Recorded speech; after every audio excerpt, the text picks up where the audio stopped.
Bonjour à tous, merci d'être nombreux avec nous ce soir pour cette soirée consacrée au Musée des Arts Asiatiques, lieux et réseaux, les défis du XXIe siècle. Alors nous avons aujourd'hui avec nous, et ils se présenteront un peu plus académiquement tout à l'heure, Yannick Lins, qui est à la tête de Musée Guimet et qui connaît très très bien le milieu des musées.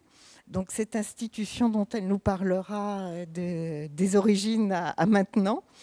De l'École française d'Extrême-Orient, nous avons Isabelle Poujol, qui a la double qualité d'être une chercheure et une praticienne autour des collections de la photographie. Mais comme elle est modeste, elle n'osera pas vous le dire. Je ne me trompe pas, Arnaud?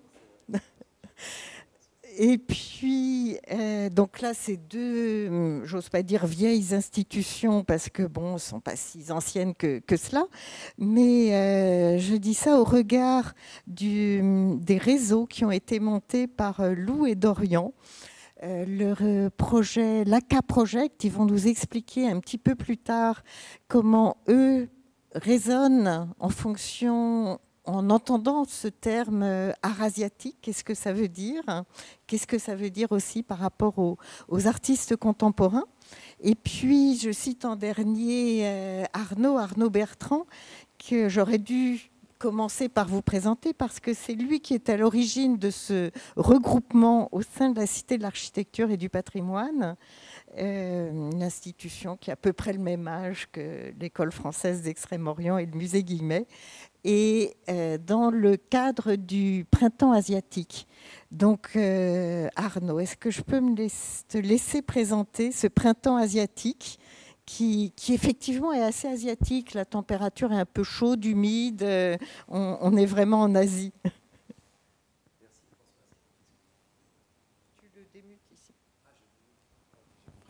Merci Françoise, et merci de nous recevoir. C'est un plaisir d'être dans cette magnifique environnement pour discuter. Et oui, alors merci de me donner la parole en quelques minutes sur le Printemps asiatique, qui est la 6e édition. Il y en avait 4 d'abord sans programme culturel, quasiment aucun. Et puis on m'a appelé en tant que directeur de l'Association des Amis de l'Orient pour créer un programme culturel. L'objectif était d'associer d'une part évidemment la vente dans les galeries, les maisons de vente, et ce qui moi m'intéresse, ce qui évidemment me pousse à avoir travaillé avec eux, c'est la partie culturelle, scientifique, le partage et la transmission. Et donc on a créé un programme l'année dernière qui était de forte qualité, mais cette année, entouré d'une belle collaboration de stagiaires très motivés, d'une belle équipe de communication, et en travaillant avec des partenaires comme l'Asia Society France, entre autres, tous ces partenaires que vous verrez sur le site, on a pu créer une édition très large pour valoriser le dialogue constant entre la France et l'Asie, ou je dirais même entre l'Europe et l'Asie. Donc tous les ans, nous avons pendant 2 semaines un programme culturel, et l'année prochaine, la 7e édition, bien sûr, ça continuera. Merci Arnaud. Vous avez vu qu'aujourd'hui nous avons aussi l'honneur d'accueillir les FEO à travers ces publications. Donc pour ceux qui sont intéressés, vous pourrez bien sûr aller regarder de plus près leur dernière parution. Voilà, ils sont non seulement en contemplation pour nous, mais en vente pour ceux qui souhaitent les acquérir tout à l'heure. Alors, voilà, commençons donc cette soirée de printemps. Yannick, parce que tout le monde n'est pas familier du musée Guimet, est-ce que vous auriez envie de nous raconter cette histoire du musée Guimet, dont on sait qu'il a plusieurs antennes à Lyon et à Paris, et comment on en vient à créer un musée quand on est un marchand?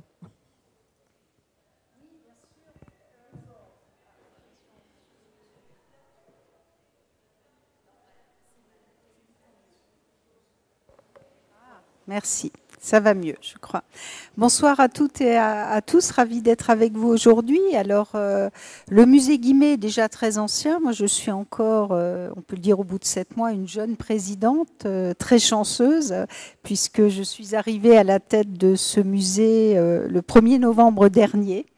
Voilà, et je suis très fière d'être à la tête de ce musée qui a ouvert ses portes à Paris en 1889. Et c'était effectivement un musée qui est à la fois à l'image de ce que sont les musées français, qui sont souvent partis dans leur naissance de l'initiative de personnes de la société civile, en l'occurrence ici Émile Guimet, et c'est aussi une certaine image de l'histoire des musées de France, puisque c'est aujourd'hui, et ce depuis 1945, le Musée national des arts asiatiques. Donc c'est bien aujourd'hui un musée public, mais que l'on doit en effet à la générosité et à l'initiative d'un homme, Émile Guimet, qui donne encore aujourd'hui, et pour longtemps, je l'espère, le nom au musée, qui est donc bien le musée Guimet, sous-titre Musée national des arts asiatiques.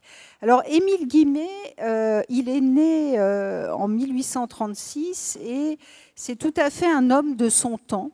De cette époque, je dirais, qui s'accélère à partir du Second Empire et de la Troisième République, cette époque où la nouvelle bourgeoisie naissante de cette industrialisation française est aussi une bourgeoisie éprise d'art, de culture, de curiosité extra-européenne, oserais-je dire, et alors qu'il hérite de l'activité industrielle de son père et qu'il se retrouve lui-même à la tête de cette industrie lyonnaise, spécialisée notamment sur la fabrication de cette fameuse couleur Guimet, cette couleur bleue. Mais comme souvent les gens de ce milieu du 19e siècle, ils ont la chance d'hériter d'une industrie qui se porte bien. Et finalement, ce sont un peu, il faut bien le dire, des héritiers qui passent l'essentiel de leur temps, au-delà de la gestion quotidienne de l'entreprise, à s'occuper de leur passion. Et la passion d'Émile Guimet n'était pas tant pour l'art que pour la curiosité sur les religions extra-européennes. C'est une chose qui peut paraître un peu étrange aujourd'hui, encore que Médecine d'Asie, l'exposition actuellement au musée Guimet, montre bien qu'il y a dans le grand public, on va dire, une sorte de fascination quand même pour les croyances au sens large extra-européennes. Voilà, mais en tout cas, pour résumer, Émile Guimet, dans cette époque aussi du développement de l'empire colonial français, le développement des voyages, de la découverte de ses ailleurs, va s'intéresser à ces religions et ça. Sa porte d'entrée ne sera pas tout de suite l'Asie, mais sera d'abord l'Égypte. Cette Égypte que l'expédition de Bonaparte en 1791 a évidemment mise en lumière à travers le développement de l'égyptologie, le département égyptien inauguré au Louvre en 1825. Donc, Guimet né en 1836, à 20-30 ans, il baigne dans cette ambiance de découverte de l'extra-européen, en particulier au musée du Louvre. Et ce sera ça, sa passion. Et cette passion pour cette histoire des religions extra-européennes, c'est-à-dire dans son champ de vision la Méditerranée, allant depuis les antiquités grecques et romaines, en passant par l'Égypte jusqu'au Proche-Orient, Moyen-Orient, et bien sûr, il va le faire, ce voyage en Asie, et il va, alors qu'il n'y passera pas tant de temps que ça, il va se passionner pour le bouddhisme et toutes les autres religions qu'il va découvrir là-bas. Donc, il réunit une collection, comme c'est aussi à la mode dans ces années-là. Je rappelle que c'est dans cette époque du Second Empire et de la Troisième République, donc on va dire de la deuxième moitié du XIXe siècle et de la première moitié du XXe siècle, que se développe en France et en Europe l'enthousiasme pour le collectionnisme, pour les musées. Et donc, fidèle à son époque, Guimet aura très vite envie de faire un musée de sa collection. Ça n'est pas le cas de tous les collectionneurs. Il aurait très bien pu imaginer, comme l'ont fait beaucoup de collectionneurs de sa génération et d'après, donner sa collection à un musée existant. Mais voilà, il fait partie de ces gens qui ont voulu aussi léguer à la postérité cette idée de créer un musée. Donc il y a un premier musée à Lyon, sa ville d'origine, et une grande partie des héritiers Guimet vivent encore dans les maisons ou les résidences familiales près de Lyon, dans la banlieue de Lyon. Voilà, en tout cas, à l'époque, évidemment, on rentre dans la postérité quand on lègue ou qu'on donne une collection à l'État et pas simplement à une ville, aussi prestigieuse soit-elle.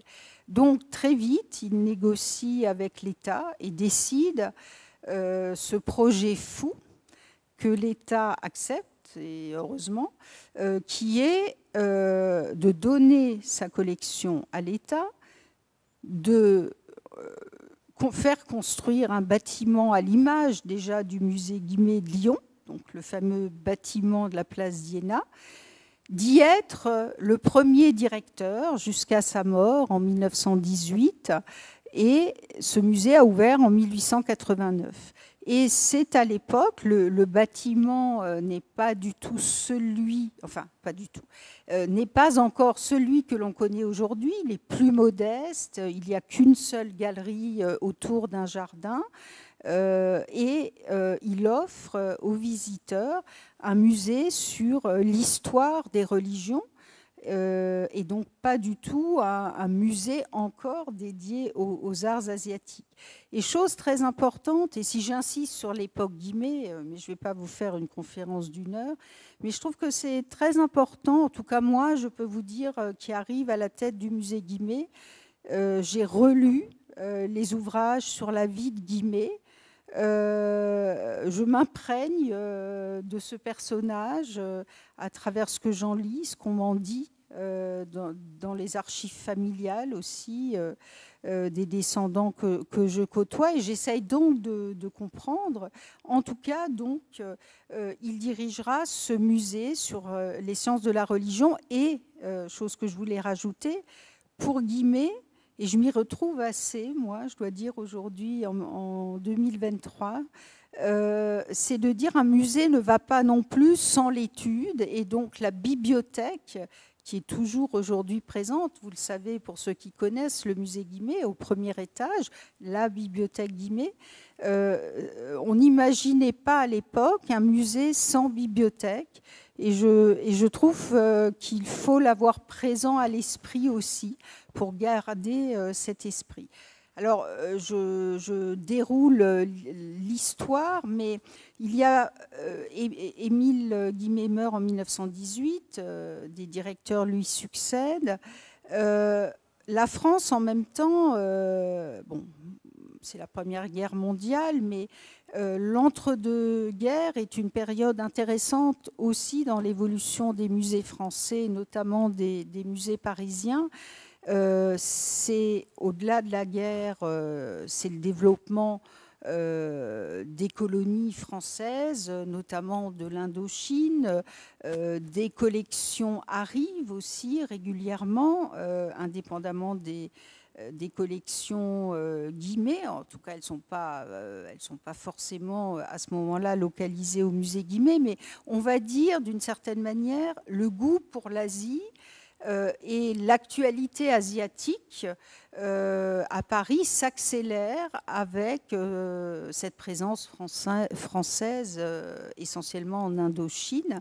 Donc tout ça va faire un apport de collections asiatiques à Paris dans divers établissements. Le Louvre, et Jean-Baptiste Clé est parmi nous, je l'ai vu...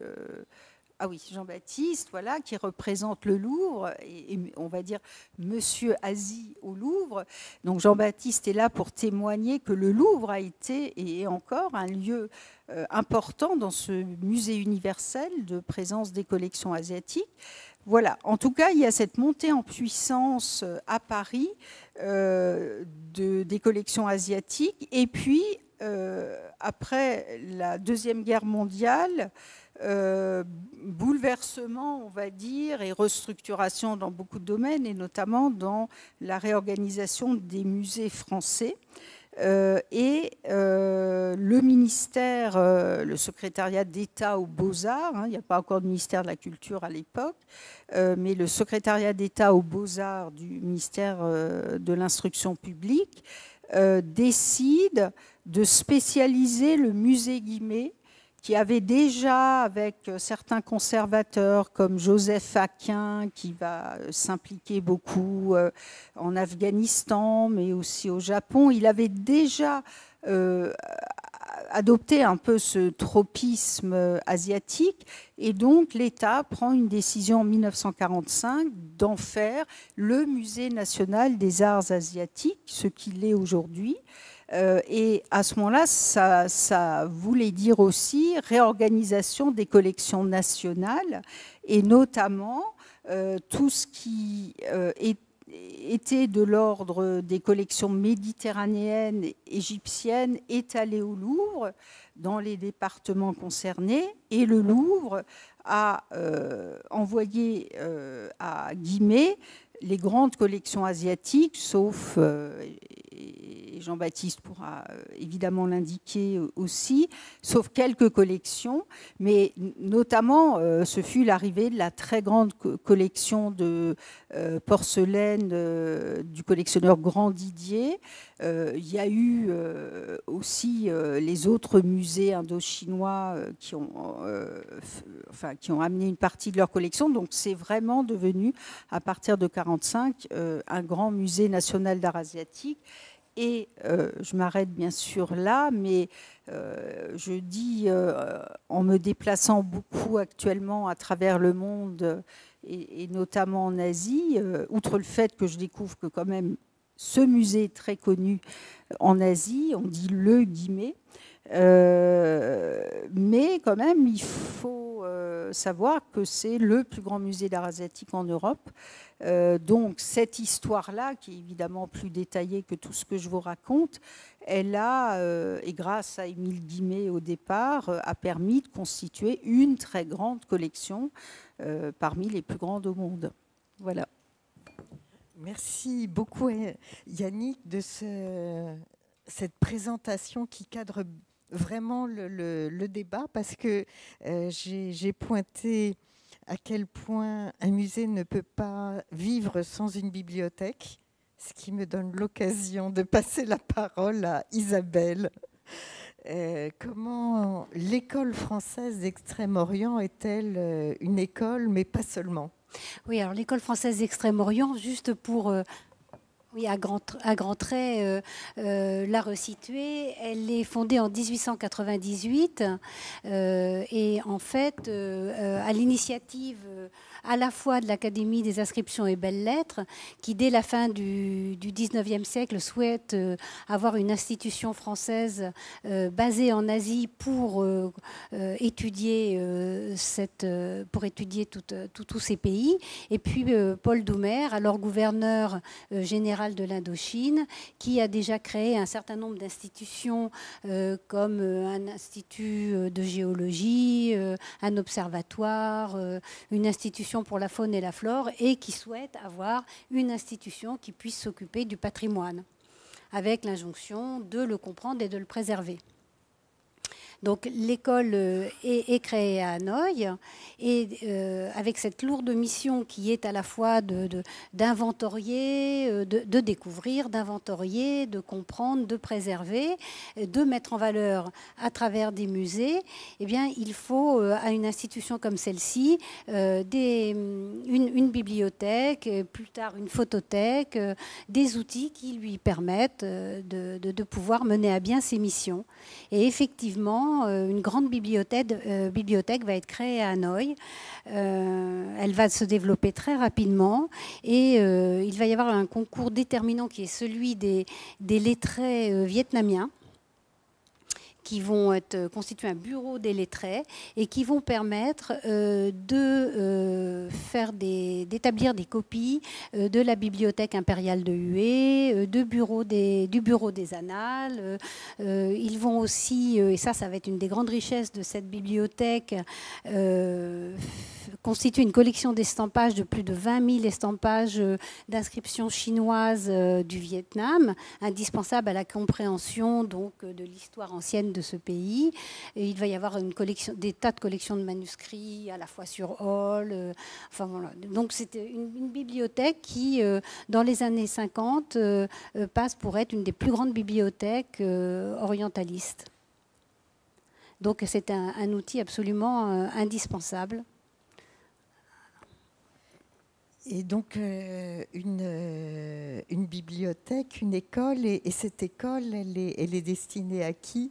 Et comment elle a développé de nouvelles orientations, peut-être? Alors, en fait, son nom d'école, au départ, je dirais qu'à sa création, c'est la mission archéologique permanente en Indochine. Donc ça, c'est 1898. Et puis, elle va très vite s'appeler École française d'Extrême-Orient, en fait, à la suite de ses deux grandes sœurs, qui sont l'École française d'Athènes et l'École française de Rome.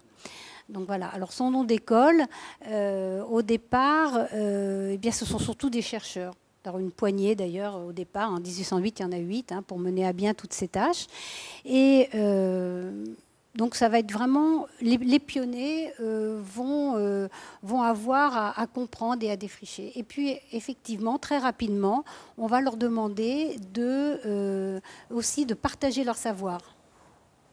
Donc ça va vraiment devenir une école. Et aujourd'hui, donc ce sont des anciens chercheurs, bien sûr, qui y sont, mais ils ont un volet très important de formation et de passation des connaissances. Et tous les grands projets menés en Asie en ce moment sont toujours accompagnés d'un volet formation.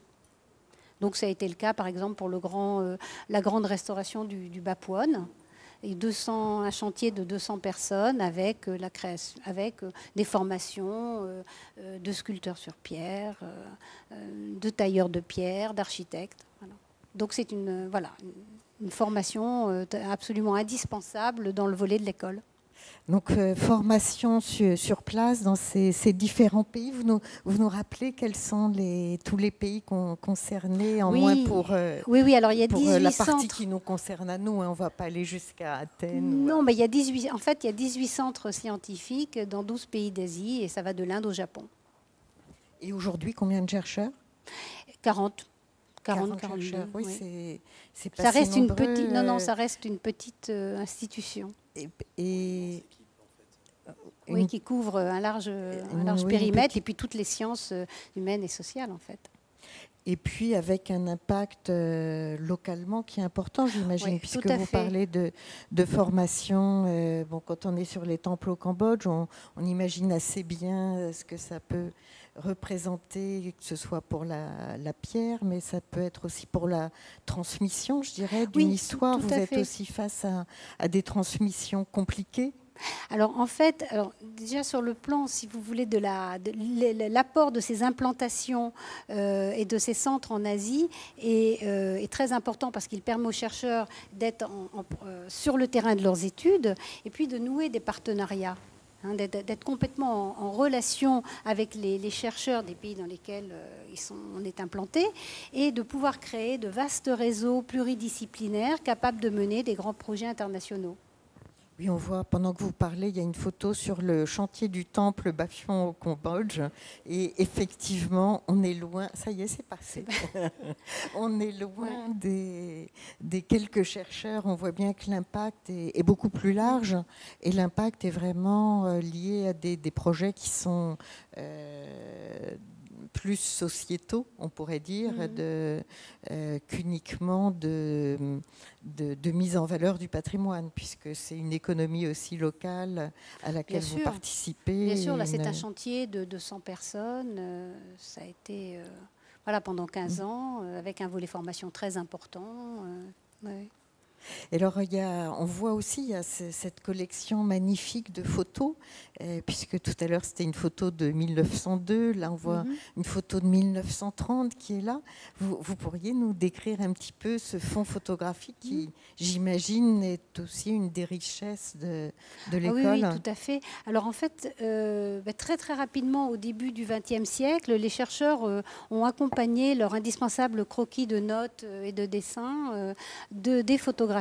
Les pionniers ont été le premier directeur, Louis Finot, et puis les architectes Henri Parmentier, Henri Marchal. Et très rapidement, donc, cet outil est devenu quelque chose d'important, même si à l'époque, quand on voit le matériel, on dit que ce n'était pas si simple que ça. Mais enfin, la photo précise, documente a posteriori des choses qui auraient pu échapper à l'œil au moment de l'expédition, parce qu'à l'époque, c'était réellement des expéditions. Et le directeur de l'école en 1930 prend la mesure et l'importance de ce nouvel outil et va recruter un des rares photographes professionnels de l'école. Donc c'est à Hanoï qu'il crée un laboratoire photographique qui, 3 ans après sa création, maîtrise absolument tous les aspects d'un vrai laboratoire photographique. Et c'est en fait le début de la constitution de cette photothèque. L'EFEO aussi a été pionnière dans la photographie aérienne. Dès les années 30, Victor Goloubeff, un historien de l'art, survolait le Cambodge avec un hydravion de l'aéromilitaire. Voilà. Et c'est Victor Goloubeff d'ailleurs qui a contribué au tout démarrage de la photothèque de Guimet, puisqu'on a des fonds tout à fait communs. Voilà. Et puis après... complémentaire et puis commun pour le démarrage. Et donc, cette photothèque a vécu jusqu'en 1957. Et puis, au moment... la force des événements politiques ont fait qu'effectivement, l'EFEO a quitté et Hanoï, puis Saïgon, et a installé son siège à Paris. Et à ce moment-là, une copie en partiel des fonds, mais quand même relativement importante, a été faite, a été envoyée à Paris. Tout le laboratoire photo, avec les plus de 70 000 clichés, le matériel, comme d'ailleurs les bibliothèques, sont restés sur place, ont été bien sûr donnés au Vietnam. Et voilà, maintenant, on a à Paris une photothèque de plus de 300 000 documents qui continue à vivre, puisqu'on a encore soit les photos des chercheurs, soit des dons. Voilà. Voilà, et qu'on présente dans des petits ouvrages. Et on a un outil de mise en ligne qui nous permet de diffuser très largement, au fur et à mesure, les différents fonds qui arrivent. Et surtout, un point important, c'est que cette mise en ligne des photos nous permet d'avoir des coopérations internationales, et notamment avec l'Institut des sciences sociales. En février dernier, on a pu mettre en ligne tout le fonds historique de l'école. Alors bien sûr, c'est un peu des doublons dans certains cas, mais quand même, il y a énormément de photos que nous n'avions pas, et on a pu mettre en ligne ce fonds historique avec un module identifié pour les 2 institutions. Et c'est vraiment, enfin, j'étais ravie de pouvoir enfin voir toutes ces photos. Ah oui, ça c'est absolument passionnant parce qu'on n'imagine pas. On peut effectivement avoir en tête cette vision, je dirais, classique liée à la colonisation, liée à l'Indochine. Et ce que vous mettez en avant l'une comme l'autre, Yannick comme Isabelle, c'est à quel point on est d'une part, dès la création, dans une envie de partager et de faire connaître. Ah oui. Et que cette envie de faire connaître, elle est toujours là, extraordinairement présente comme fil directeur. Et que non seulement elle est présente, mais les outils contemporains nous permettent et vous permettent encore plus d'exister et d'exister comme étant des références incontournables. Alors ça m'amène du coup à me tourner vers Arnaud, pardon, une fois de plus, parce que si on peut dire grâce au Covid, il y a eu si j'ai bien retenu ce que tu m'as expliqué, cette volonté de pouvoir travailler plus en lien avec des petites collections, et des petites collections qui peuvent être éparpillées de ci, de là. Donc on est parti d'un grand collectionneur et comment la présence d'une institution forte lui donne un rayonnement international pour arriver à ce qui est propice au XXIe siècle, comment les outils permettent autre chose. Raconte-nous un peu cette aventure, s'il te plaît. C'est toute une histoire. Hein. Je ne sais pas combien de temps on a devant nous, mais donc c'est beaucoup plus récent que le musée Guimet ou que le FEO.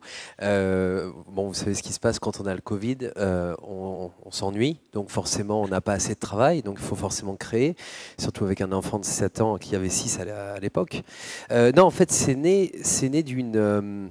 alors, le nom du réseau s'appelle l'Asia Collection Network Europe, et je vous parlerai des objectifs, mais il faut commencer en fait par évidemment l'essence. Il y a eu, pendant je pense un temps de volonté de comprendre ce qui existait en Europe en termes de collection asiatique, une volonté de faire une liste exhaustive que j'avais demandé à une de mes stagiaires à l'époque, qui est ici, et tout simplement de me sortir une liste de tous les musées, avec évidemment le label d'art asiatique, mais tous les autres musées aussi qui ont des collections asiatiques. Alors je demandais de faire tous les pays, de la Macédoine du Nord au Kosovo, en Scandinavie, même en Islande, partout. Et je suis arrivé avec une liste de 200 à 250 notions, et je me suis dit quand même, il doit forcément y exister un réseau. Parce que, évidemment, tout l'intérêt d'un réseau, c'est d'éviter de rendre trop accidentelle leur rencontre et de commencer évidemment à penser à je dirais, une collaboration de fond entre les institutions publiques ou privées pour mieux comprendre la réception des collections asiatiques. Alors, vous avez remarqué qu'on ne parle pas d'art asiatique, on est dans les collections, on va en parler dans un instant, en Europe. Et comme toute chose, on ne peut pas les créer seul. Moi, je fonctionne toujours en collaboration. C'est la base même, je pense, de nature d'un travail. Et il y avait des personnes bien plus qualifiées que moi, parce que moi, je suis quand même archéologue et spécialiste des échanges entre l'Asie centrale et la Chine. On est loin quand même du domaine muséal au départ. Et donc, évidemment, j'avais envie de m'intéresser à ce qui existait déjà. Donc, il y avait des initiatives, évidemment, avant le Covid. J'en ai quelques-unes ici, comme en août 2017 avec le European Association of Asian Art and Archaeology, qui est la plus importante association, en anglais on dit la EAAA, qui est dirigée par Nataša von Pelc en Slovénie, et qui avait cherché finalement à mettre en place une table ronde qui s'appelle Identification, catégorisation et digitalisation des objets d'art asiatique, au-delà évidemment des collections les plus connues. Et puis il y a une deuxième personne qui est arrivée rapidement. Quand j'ai fait le tour pour les étudiants, je commençais à évidemment me dire l'avantage des réseaux dont on dispose aujourd'hui et du Zoom aussi qui est arrivé dans notre vie, c'est qu'on n'a plus besoin de faire déplacer les chercheurs. Alors ça c'est très pratique pour les étudiants, parce qu'on dit voilà, aujourd'hui vous allez avoir 3 cours sur les collections d'art asiatique en Norvège. Ils disaient on n'a jamais eu ça. Et moi ça me permettait de comprendre évidemment ce qui existait, quelles étaient les initiatives locales. Et puis surtout, c'était une rencontre humaine.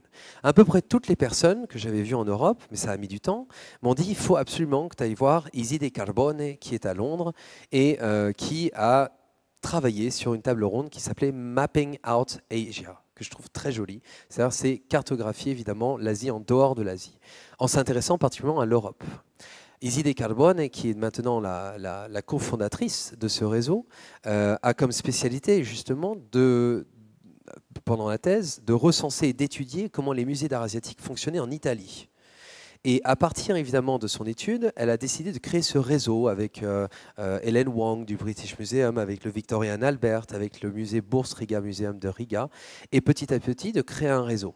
Ensuite, de se rattacher à la Fondation d'Arte Orientale à Lisbonne, avec Elisabeth Acola, qui est maintenant notre secrétaire générale, pour tenter un appel à projet qui en général ne marche pas toujours, mais qui demande beaucoup de paperasse administrative, beaucoup. Et puis à la fin, bon, ça marche ou ça marche pas.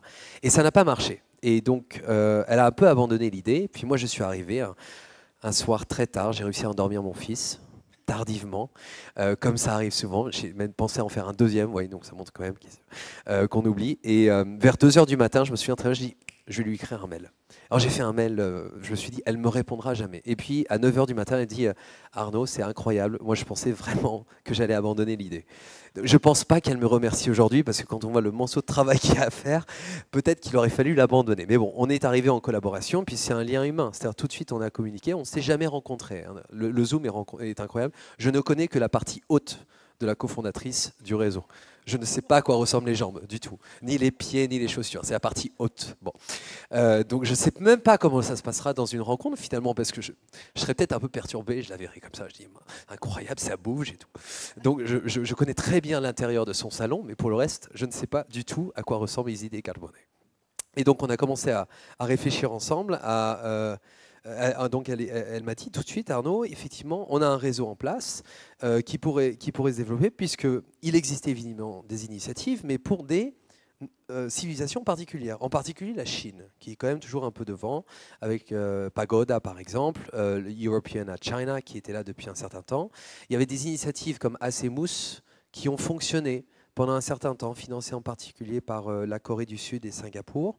Mais le Covid a changé la donne, en fait. Il y a eu une sorte de bouleversement général et puis une perte, je pense, de vitesse de certaines initiatives régionales. Donc on a créé, depuis la France, un réseau. Et l'objectif, évidemment, était de se rattacher à un organisme connu et de qualité. Et je me suis tourné vers un ancien professeur, responsable du CREOPS, du Centre de recherche d'Extrême-Orient à la Sorbonne, Antoine Gournay, professeur Antoine Gournay, spécialiste des jardins chinois d'art asiatique.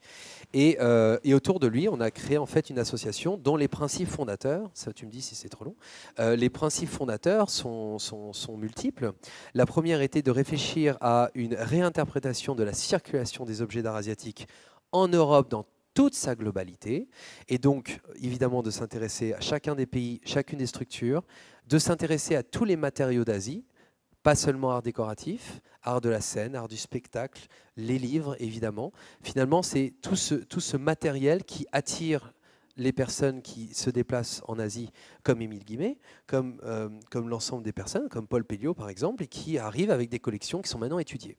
Le deuxième principe, c'est une intervention de secours d'urgence, puisqu'on voit que dans la plupart de ces musées, ce ne sont pas des spécialistes des collections d'art asiatique. Enfin, la plupart du temps, ils ont hérité d'une collection et c'est plutôt finalement des personnes qui se disent « bon, qu'est-ce que je vais faire de ça ?»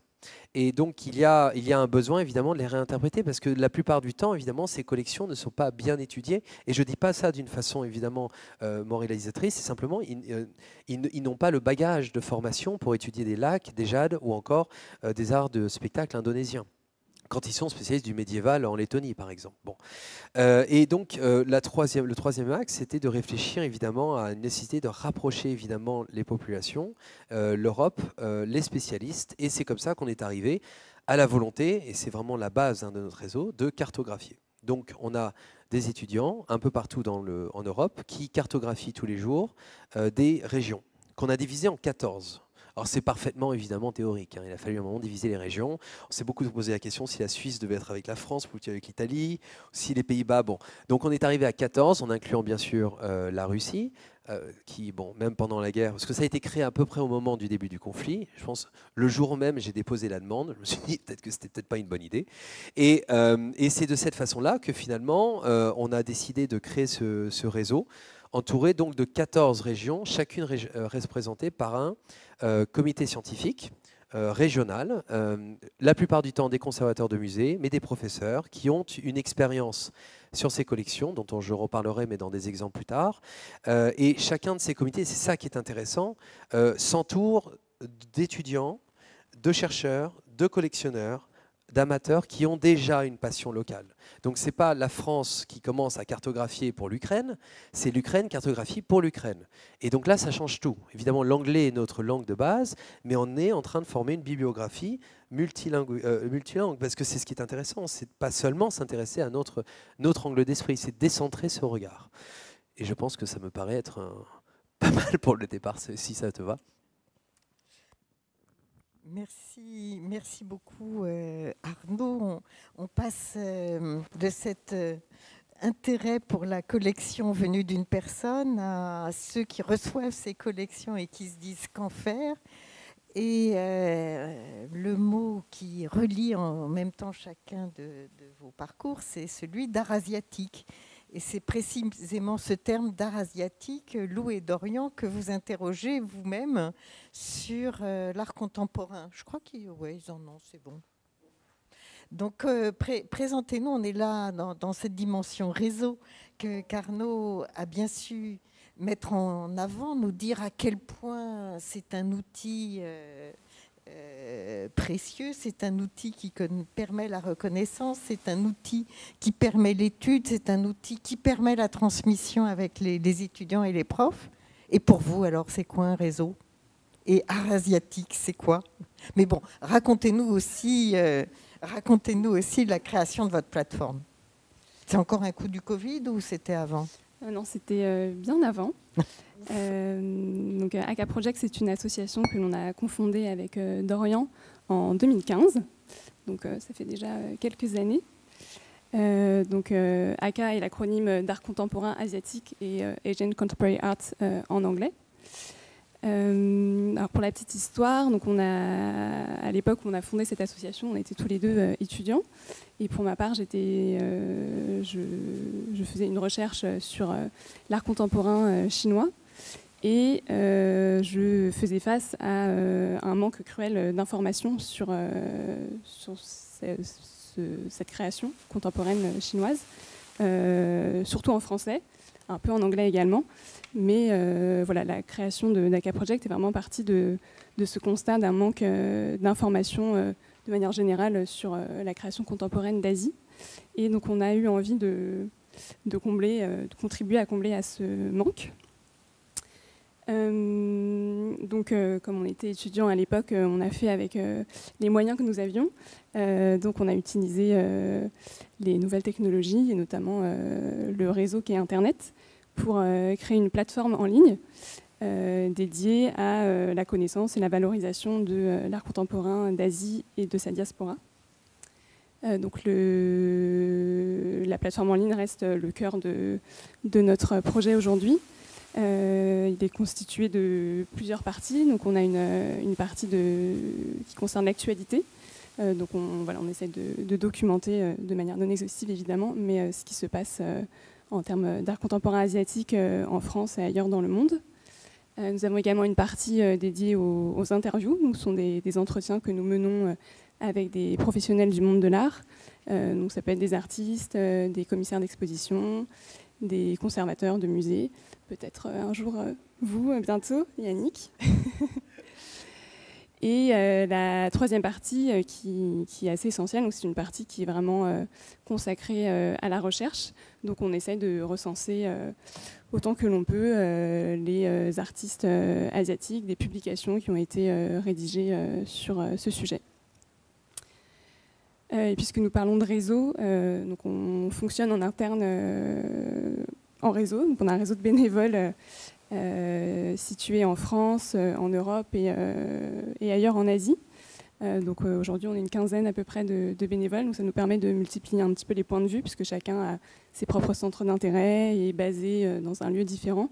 Donc peut aussi apporter un regard, notamment sur la scène asiatique, savoir ce qui se passe réellement là-bas. Oui, pour revenir aussi un peu sur la chronologie d'AK Project, en fait, il y avait effectivement, c'est parti du constat qu'il y a un manque d'informations, notamment en français, sur la création contemporaine en Asie. Et donc, au fur et à mesure des années, on a développé notre plateforme de sorte qu'on puisse faire relais simplement, dans le premier temps, relais d'informations sur l'actualité, que ce soit à Paris, en France et même en Asie. Et puis on s'est rendu compte petit à petit que l'idée était davantage de produire une réflexion, au-delà de faire relais de communication, même si c'est important évidemment, mais qu'on avait une base suffisamment solide pour faire réseau justement, mais surtout produire une réflexion à plusieurs, en collectif, sur ce que pouvait relever de ce terme asiatique dans la création contemporaine. Évidemment, au fur et à mesure qu'on rencontrait les artistes, au fur et à mesure qu'on rencontrait des professionnels du monde de l'art, on se rendait bien compte que ce terme était parfois flottant, ne renvoyait pas forcément à des réalités pour les artistes eux-mêmes et elles-mêmes, puisqu'en discutant avec eux et elles, il était certain que ce mot asiatique pouvait renvoyer à une vision parfois réductrice de ce à quoi leur pratique, avec quoi résonner leur pratique. Et donc on a commencé et on est en plein dedans encore, sur cette réflexion mais dans l'art contemporain, que peut-on nommer asiatique, que peut-on qualifier d'asiatique? On a écrit un billet dans la revue Koi, qui est la revue des cultures asiatiques en France, notamment, où justement on essayait d'exprimer ce regard qu'on est en train de constituer, de construire petit à petit, mais y a-t-il forcément une idée de régionaliser en fait, des créations qui de toute façon sont nécessairement globalisées, que ce soit dans les phases de recherche, d'exploration, que ce soit dans les voyages d'études, dans les résidences d'artistes, dans les rencontres qui sont faites, qui vont nourrir le travail des artistes, des ateliers qui ne sont pas forcément en Asie. Alors, que peut-on appeler d'asiatique ? Et justement, on s'est posé cette question et on a de fait aussi décidé de sortir un peu du périmètre seulement Asie, en se disant oui, mais aujourd'hui, restreindre ce mot asiatique à seulement la localisation géographique, c'est oublier qu'il existe des diasporas, c'est oublier qu'il existe aussi des artistes qui sont nés en France, des artistes aussi qui voyagent énormément et qui parfois peuvent aussi revenir en Asie, dans leur pays ou pas. Et en fait, il y a une sorte d'échange permanent qui s'effectue avec cette localisation géographique et cette idée, ce concept d'Asie. Et pour aller plus loin, on pourrait même parler certains chercheurs parlent d'Asianness, à savoir est-ce qu'il existe une asiaïté dans la création contemporaine, comme c'est le cas en Thaïlande avec la Thainess, où on s'est demandé, enfin certains artistes se sont demandé s'il existait vraiment une Thainess, voilà, dans les créations contemporaines. Et bref, c'est vraiment des questions qui nous parcourent, qui nous traversent, et avec lesquelles on aimerait davantage se poser et faire réseau, en se demandant aujourd'hui, et si dans ces fameux musées d'art asiatique, où effectivement la question, le concept d'art asiatique a une autre valeur, résonne différemment, quand on y introduit des œuvres d'art contemporain que l'on qualifie d'asiatiques, qu'est-ce que ça provoque finalement? Quel dialogue peut-on produire avec ces deux temporalités, avec ces échos différents en fait, avec cette notion d'asiatique? C'est ce qu'on a essayé un peu de faire avec Arnaud justement, après le Covid, où on a essayé de créer un dialogue avec effectivement des pratiques d'artistes contemporains et des conservateurs de musées. Et l'idée était de dire qu'il existe des relations selon le regard que l'on porte à la création contemporaine. Par exemple, je donne un petit exemple, on avait invité Wang Keping à un dialogue, c'était une vraie conversation avec Maël Bellec du musée Cernouchi.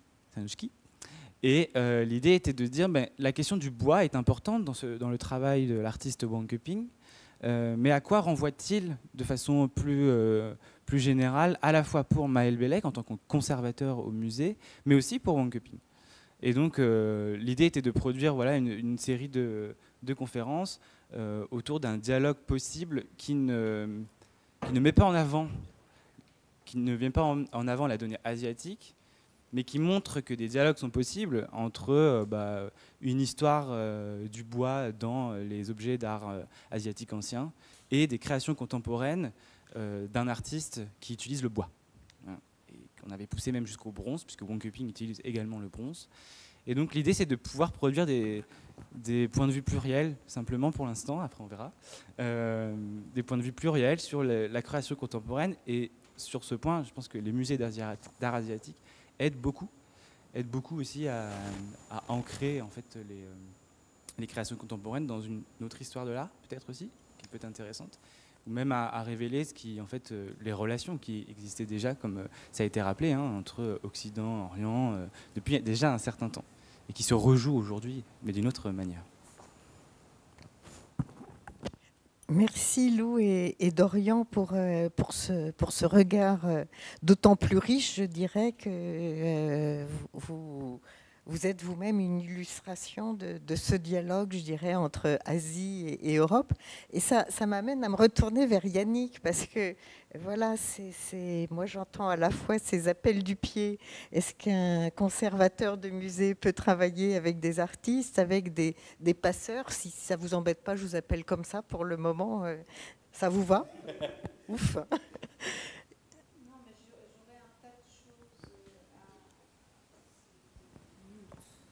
Voilà. Non, j'aurais un tas de choses à dire sur la question, pour peut-être faire écho à ton intervention sur la question des réseaux de musées, ou des réseaux de collections et de l'identification des collections. C'est une chose à laquelle je crois profondément. Dans mon autre vie directrice des arts de l'islam, j'avais créé un réseau international, un réseau national, enfin, et la mission d'un musée national comme le musée des arts asiatiques, musée Guimet, est aussi, en France en tout cas, de repérer ces collections. C'est notre devoir, notre mission. Donc,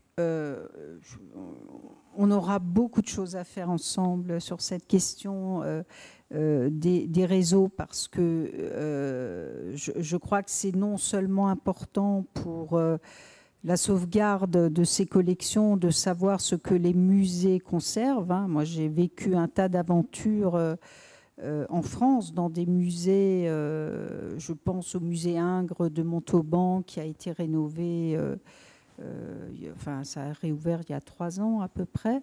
Ils avaient, heureusement qu'il y a de temps en temps des travaux dans les musées, ça permet d'aller au fond des greniers, au fond des caves, où il y avait, on ne pouvait même pas rentrer dans la pièce, mais il y avait un amoncellement d'objets, et la mémoire un peu vivante du musée disait que c'était visiblement de l'extra-européen, mais on ne sait pas quoi mettre là-dedans. Au final, 351 œuvres d'art islamique et 265 œuvres d'art asiatique. Donc, c'est un exemple parmi d'autres. Hein. Il y a 1200 musées en France, donc imaginez le potentiel et multiplié par ce que tu disais en Europe.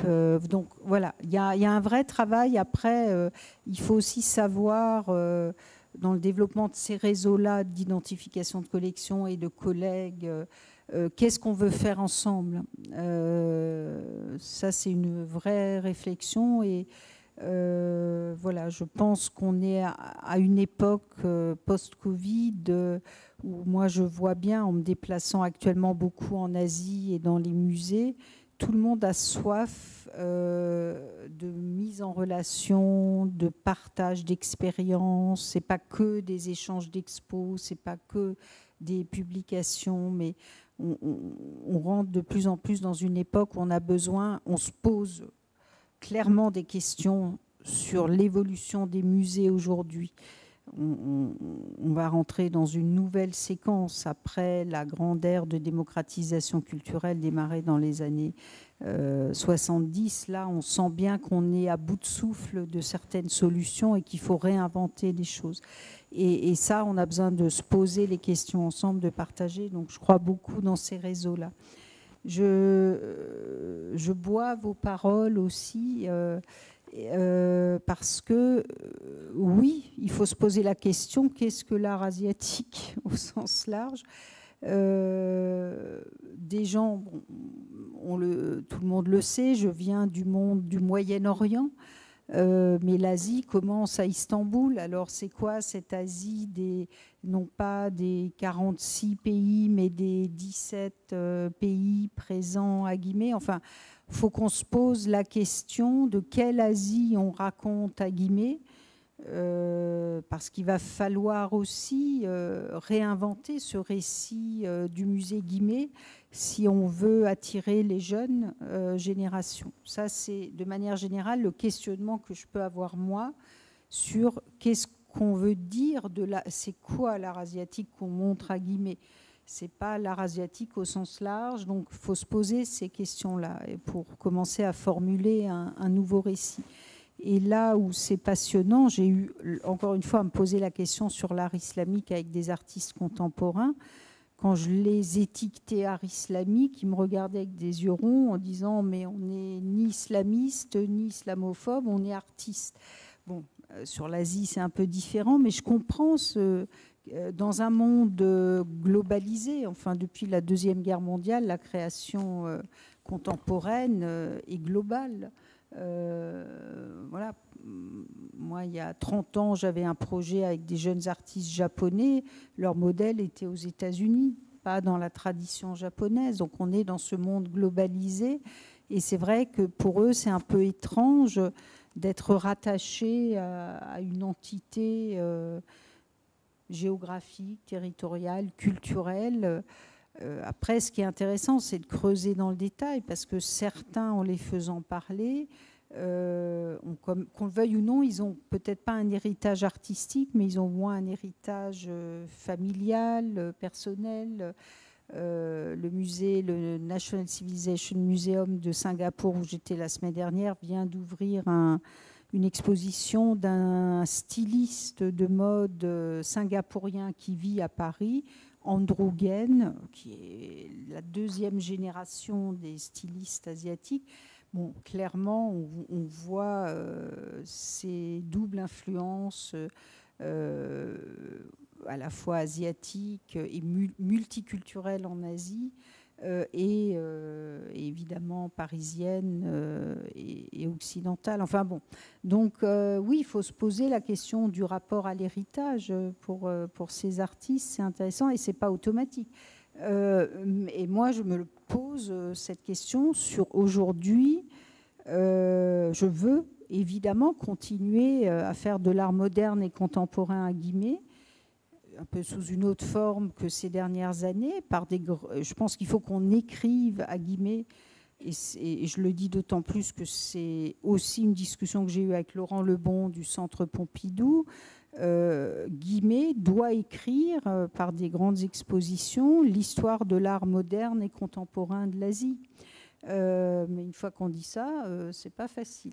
Et puis, il faut qu'on se pose la question de la politique d'acquisition. Il y a toujours eu un peu des acquisitions avec, jusqu'à présent, l'idée de dire le musée Guimet doit acheter des œuvres qui témoignent d'un certain écho d'une tradition ancienne. Mais je trouve intuitivement que ça ne suffit pas. Voilà, on n'a pas encore les réponses, mais donc ça peut aussi être intéressant, je trouve, d'échanger avec des gens comme vous sur ces. On n'a pas, nous, en interne, les réponses, mais je trouve qu'il faut poser les bonnes questions. Merci Yannick sur ces ouvertures, parce que c'est bien ça que vous nous amenez en fait avec les réseaux des pays européens et avec les artistes que je ne vais donc plus rattacher à leur aire géographique. Est-ce que de la même manière, de ton côté Arnaud, est-ce que tu as vu à travers ces questionnements que vous avez partagés donc, par Zoom, est-ce que tu as vu des choses émerger qui ne seraient jamais venues à l'idée auparavant ? Oui, pour rejoindre ce que dit Yannick justement sur l'intérêt du réseau, c'est de savoir ce qu'on en fait. C'est pas seulement de ramener 10, 15, 30, 50 personnes autour d'une table en discutant. Il y a quand même effectivement un projet qui naît. Alors ça s'est effectivement, tu as raison, ça s'est posé en fait de la façon la plus simple, c'est que pour faire connaître le réseau, on a développé des workshops. Ces ateliers sont extrêmement essentiels puisque la plupart du temps, ils sont à la base d'une réflexion, d'une rencontre. D'abord, je cite celui qui m'a moi le plus impressionné, c'est le premier, qui concernait l'histoire des collections d'art asiatique dispersées en Europe de l'Est. Et on avait fait intervenir l'Ukraine avec Kiev et le Kravenko Museum et le Bourse-Riga Museum avec la Lettonie. Et puis finalement, on s'est rendu compte, ils se sont rendus compte qu'ils avaient les mêmes collections dans 2 pays différents.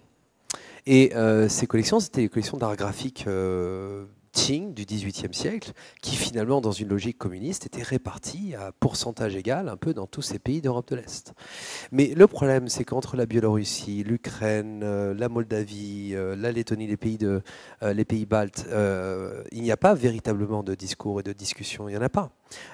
Aucun ne véritablement communique dans une volonté, ne serait-ce que de réfléchir comment ces collections sont arrivées. Et encore moins de savoir comment les rendre à leur public.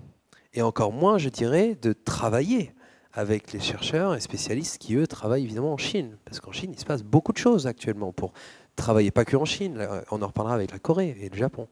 Donc finalement, ces ateliers ont ramené une centaine de personnes et beaucoup, finalement, réalisé que finalement ces collections d'art graphique étaient communes à... c'était pas seulement 2, c'est arrivé à 7 dans l'ensemble d'une discussion. Et à partir de là, vous voyez à quel point le réseau a été... en fait, c'est toujours pareil, c'est qu'on imagine quelque chose, mais quand on le réalise, on n'arrive pas forcément à la même conclusion.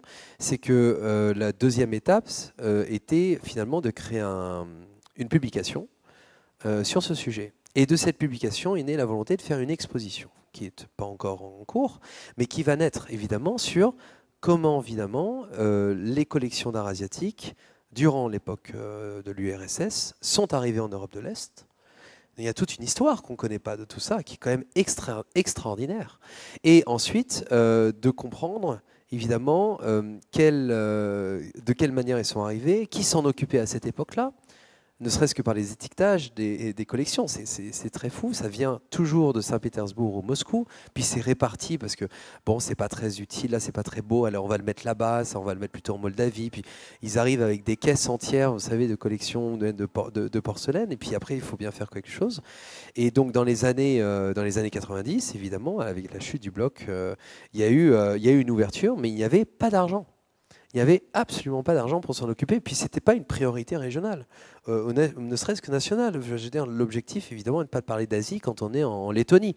Même si j'ai découvert qu'en Lettonie, évidemment, le letton est plus proche du sanskrit que de l'allemand. Bon. Je dois vous dire que j'ai bien écouté 2 fois la réponse, je n'ai toujours pas compris. Mais c'est vrai. Donc il y a des liens comme ça intrinsèques. Et finalement, ces workshops sont nécessaires. Le deuxième qu'on a organisé, et je ne les citerai pas tous, concernait justement les relations entre la Slovénie et la Hongrie. Et en Hongrie, j'ai découvert qu'au Ferenc Hoppe Museum, il y a eu, dans les années 50, en Corée du Nord, je dirais une reproduction grandeur nature d'une tombe Kogoryo à l'intérieur même du musée. Et qui avait une volonté, évidemment, même dans les années 50, c'est-à-dire à la naissance de la Corée du Nord, de parler, évidemment, de Corée par un passionné. Et puis, c'est un peu tombé en désuétude. Et puis maintenant, évidemment, par la Slovénie et la Hongrie, on découvre qu'il y a des collections similaires.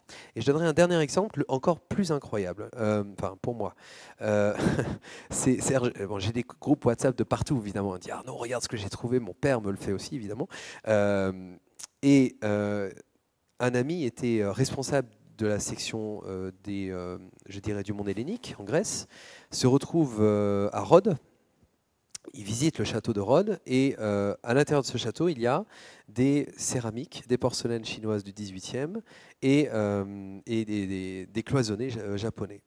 Et alors, elles sont immenses. Et donc, il pose la question, évidemment, aux gardes, parce qu'il n'y a que les gardes qui sont sur ce château. Il dit, oui, mais ce sont des cadeaux de Mussolini. Bon, alors, donc, quelle est l'histoire autour de ça? Le problème, c'est que, bien sûr, personne ne va les étudier, mais elles existent. Elles font partie, évidemment, enfin, pour le regard du public, elles sont là. Et elles étonnent. Quand on est à Rhodes, on ne s'imagine pas de tomber sur une porcelaine qu'on trouve aussi à la fois dans la collection de Grandidier ou autre part. Donc, on voit bien que même si la communication maintenant est à l'ère du digital et qu'on communique tout le temps, bien sûr, mais finalement, ça ne suffit pas. Il faut arriver à avoir une pensée globale. Et à partir de là, de se dire, qu'est-ce qu'on en fait en termes de publication, d'exposition, et je pense de construire un raisonnement qui est contemporain, de ne pas seulement s'intéresser au passé, mais de dire, qu'est-ce qu'on en fait aujourd'hui de ça, dans une histoire qui est connectée. Yannick, je vois que tu veux prendre la parole. Donc, non, mais ça à t'écouter, je me dis, c'est d'autant plus important de s'intéresser à l'histoire des collections. Finalement, c'est ça. Comment des œuvres arrivent dans un endroit avec tout ce qu'il peut y avoir parfois de fantastique, de burlesque, etc. Je trouve que c'est d'autant plus important de rentrer et de faire connaître ces histoires particulières dans une époque où on simplifie tout et où, en gros, on imagine que des musées sont des pilleurs d'objets, point final. Donc, je trouve qu'une des manières de répondre à ça, c'est de raconter les multiples histoires d'arrivée des collections dans un endroit.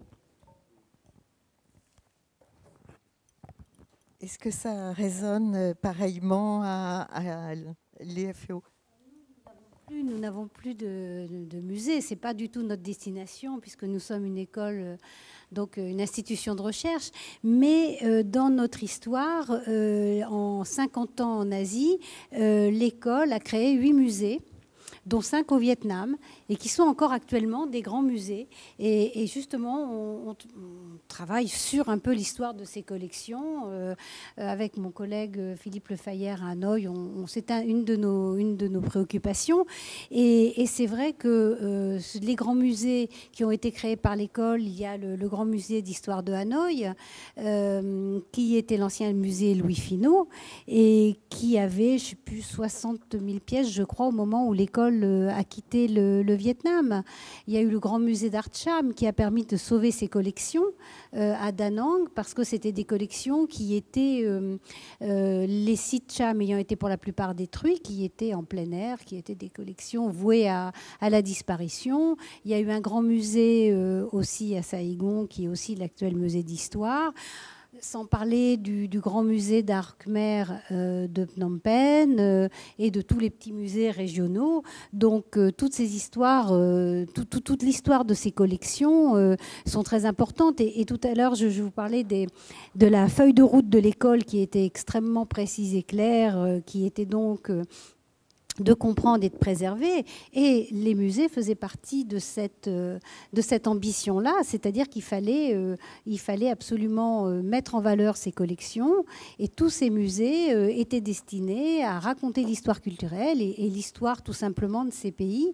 Et il était très important de préserver ces collections. Et une des mentions de la feuille de route était de dire, et surtout, aucune destruction ne sera bien sûr tolérée, c'était absolument pas du tout envisagé, mais vous n'aurez comme pièces originales que celles qui sont destinées à périr parce qu'elles ne sont plus dans des édifices.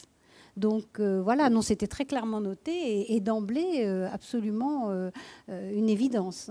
Voilà. Et aujourd'hui, on essaie effectivement de voir un petit peu comment les collections ont évolué, puisque au moment de la période quadripartite de l'école, puisque en 52, l'école change complètement de statut administratif et ces collections deviennent propriété inaliénable de la France, du Cambodge, du Vietnam et du Laos. Et puis les accords de Genève vont modifier la donne, hein, et du coup il va y avoir une séparation des collections en grande partie. Bon, le Vietnam va bien sûr garder la part du lion parce que c'était ce qu'il y avait de plus important en termes de, par exemple, d'ouvrages. Je vous parlais tout à l'heure de la bibliothèque, mais aussi des collections constituées. Mais voilà, ça a été chaque pays donc dans chaque pays a été envoyé les collections qui lui étaient destinées. Voilà, donc il y a eu toute une circulation des œuvres d'art à cette période-là. Et c'est très intéressant de retrouver exactement leur cheminement. Certaines sont passées par Pondichéry, on repasse. Voilà. Et comment réagissent les jeunes, justement, dans ces différents centres où les FEO est implanté? Quel regard ont-ils et quelles sont leurs envies? J'essaye de pouvoir lier les interrogations. Les jeunes chercheurs? Les jeunes, non, les chercheurs jeunes, ou pas, les jeunes bah, qui vivent sur place, oui. Alors, ou les étudiants Ceux avec lesquels oui, les FEO est en contact. Voilà, alors je prendrai le cas du centre de Phnom Penh et j'ai une de mes collègues qui est là et qui a participé à cet événement en décembre dernier pour la réouverture du centre, donc 30 ans, au moment où ça a été fermé, donc à la période Khmer Rouge, donc 30 ans après. Et il y a eu de nombreuses écoles, écoles primaires et collèges qui sont venus découvrir le centre, l'activité du centre, ce qu'on pouvait y faire. Et c'était un événement à plusieurs facettes. Il y a un artiste contemporain, un graffeur cambodgien qui est venu pendant quelques jours réaliser une œuvre sur... on avait une grande porte qui n'avait aucun intérêt parce qu'elle était tout simplement en métal. Et voilà, on l'a laissé complètement, lui a laissé carte blanche pour qu'il réalise quelque chose. Et puis, je dirais qu'on fait venir aussi, et ça c'est un petit peu à ma connaissance une première à l'EFEO, on fait venir, grâce à l'Institut français de Phnom Penh, des artistes. Alors en résidence, c'est un bien grand mot parce qu'on n'est pas du tout l'école de Rome ou la Casa de Velasquez, mais on a un jeune peintre, alors là français, qui va venir quelque temps héberger à Siem Reap pour découvrir encore et produire un certain nombre d'œuvres. Donc voilà, on essaie enfin en tout cas, tout n'est pas possible dans tous les centres, mais en tout cas ceux du Cambodge qui sont très, très actifs et très vivants, on cherche vraiment à attirer justement les jeunes, à leur montrer ce qui est possible et leur faire découvrir un aspect aussi peut-être de leur pays qu'ils n'envisagent pas de cette façon-là. Oui, Yannick? Non, mais c'est... Non, Yannick est assisté aussi à cette... J'étais en décembre, mais juste pour dire, pour rebondir sur les jeunes, ce qui est intéressant, c'est que beaucoup de ces pays-là, le Cambodge, le Vietnam, l'Indonésie, sont en train de réorganiser leur musée et ont comme priorité l'éducation des jeunes. Et ce qui est intéressant, dans une époque, enfin, vous le savez comme moi, au Cambodge, où les musées américains restituent à vitesse grand V, eh bien, fingers crossed, jusqu'à présent, la France, que ce soit les FEO ou le musée Guimet, sont encore vus comme des références dans le milieu de la valorisation du patrimoine, des études et des musées. Et donc, ils nous demandent de les accompagner dans cette nouvelle vision. Et ça, c'est tout à fait intéressant pour nous. Lou ou Dorian, comment vous percevez, je dirais d'une certaine manière, de l'autre côté du pont, ou des ponts, des passerelles que vous créez, ces attentes? Est-ce que vous en avez quelques-unes que vous avez pu, de la même manière, repérer, cartographier? Oui, je dis indifféremment Lou ou Dorian pour vous permettre de... Ouais. En fait, je pense qu'il y a déjà il y a deux réflexions en parallèle. Il y a effectivement la question de... Alors, je ne sais pas si c'est de l'éducation, mais en tout cas, peut-être une découverte, une redécouverte d'une histoire, alors qu'elle soit celle des collections ou en tout cas d'une culture qui a pu revenir, sans doute peut-être. Mais il y a peut-être aussi une autre approche qu'on pourrait envisager, c'est aussi de dire le regard de la jeunesse sur son présent pourrait permettre aussi de redécouvrir, un peu renverser la logique, pourrait permettre de redécouvrir ces collections-là, qui certes sont anciennes, mais pourraient très bien avoir un écho tout à fait vertueux au temps présent. Donc je pense qu'il y a aussi toute une... Et c'est pour ça qu'il y a des formats aussi qui sont nouveaux, enfin qui sont nouveaux, en tout cas pour peut-être certains musées d'art asiatiques, ne serait-ce que de faire une performance dans un musée d'art asiatique, ne serait-ce que de faire, je sais pas, des ateliers typiquement, ça peut être effectivement des formats qui permettent de revoir, grâce à des formats contemporains, et il y a des sujets contemporains, une histoire de ces collections et même ce à quoi pourraient renvoyer ces collections-là. Et donc je pense que c'est ça aussi qu'on a identifié, c'est qu'il y a une diversité des formats qui se retrouvent dans les musées d'art contemporain, qui ne sont pas nécessairement encore présents ou tout à fait présents dans les musées d'art asiatiques, mais qui pourraient très bien être vertueux, de sorte qu'une autre lecture émerge de cette rencontre avec, avec une jeunesse de la création et des formats différents. Ah, c'est encore mute. Ça marche ? Non, voilà. En fait, aujourd'hui, pour ceux qui rentrent au musée Guimet ou pour ceux qui connaissent le musée Guimet, ce qui identifie le musée Guimet, c'est la cour Khmer.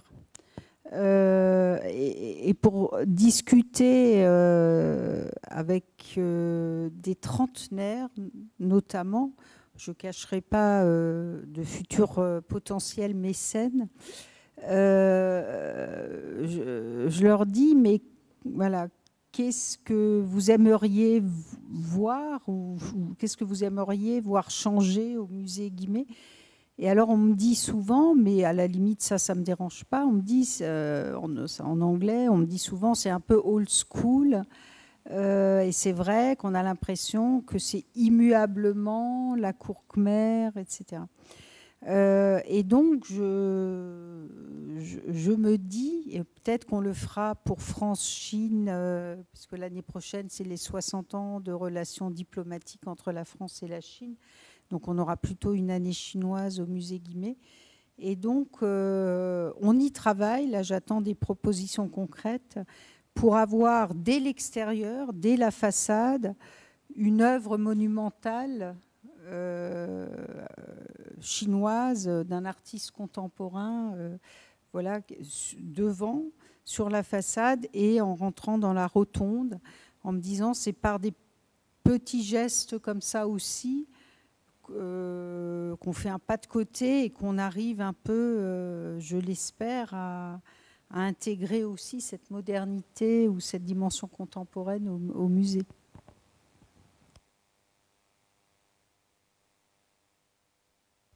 Il y a une chose qui est sûre, c'est que quand on parle d'art contemporain, on a la possibilité d'être en contact direct avec l'artiste. Et ça, en réalité, ça crée des formats tout à fait différents. Oui, je peux faire les deux. Tout à fait. Oui, je disais que quand on parle d'art contemporain, on a la possibilité d'être en contact direct avec un artiste, une artiste, et ça change tout en termes de format, en termes de temporalité. On peut imaginer des temps longs, on peut imaginer plusieurs rendez-vous, et on peut imaginer un contact direct entre public et artiste. On peut imaginer des rencontres dans des ateliers, on peut effectivement pluraliser à la fois les formats de rencontres et de fait les formats de résonance, de compréhension, et pour aller plus loin, puisque c'est vrai qu'un musée c'est un lieu d'étude, des formats d'études également, et donc des formats de recherche qui peuvent être aussi renouvelés. Oui, pour rebondir sur ton point, il y a effectivement aussi ce problème numéro 1, c'est qu'il y a finalement assez peu d'études sur les arts asiatiques, hein, quand on regarde. Moi, je voyais en Europe le premier, je dirais, première université avec laquelle on va travailler, c'est avec Naples. On en aura d'autres en Italie. Et la première chose qu'on me dit, c'est très bien votre réseau, on en a besoin pour former les étudiants, parce qu'on n'en a pas localement, et ça nous coûte trop cher, ou il n'y a pas assez.